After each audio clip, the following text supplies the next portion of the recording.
I'm proud to be black. And I'm proud to be in Canada being black. I'm proud to be in America being black. But I am afraid in both.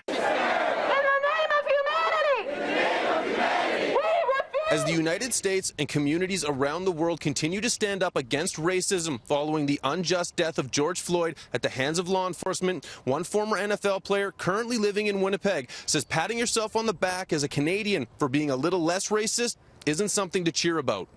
This is what I live. Regardless if I'm in Canada, when you go somewhere to enjoy yourself or walk amongst people, you feel afraid. And how do I explain racism to my daughter? How do I explain hate to my daughter? Butler, who played in the NFL with the Detroit Lions and Cleveland Browns before finishing his career with the CFL's Blue Bombers, says being a professional athlete has not insulated him from racism. My major frustration is done having to justify being black for somebody else's acts of hate. Butler, who grew up in Grand Rapids, Michigan, has seen his fair share of racism and heartbreak. He lost his mother at the age of 10 to a violent street murder, and memories of his painful past are triggered when he sees violence breaking out. While he now calls Winnipeg home, he worries about what could follow in other countries if we don't address systemic racism and discrimination in every way, shape, and form.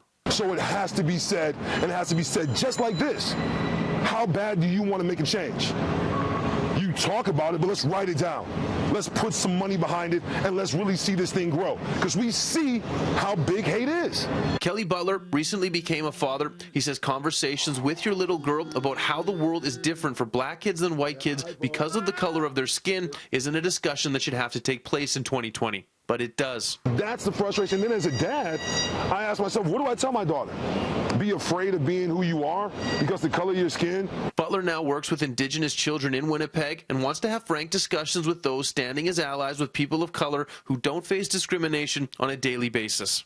That uncomfortable that you're feeling as a friend, an ally, a person that's not an African American or black, understand if you really want to be a part of this, then you're going to have to be a part of this for a little bit longer than a day, because we seem to keep forgetting that black people keep dying. In Winnipeg, Mark Neufeld, City News.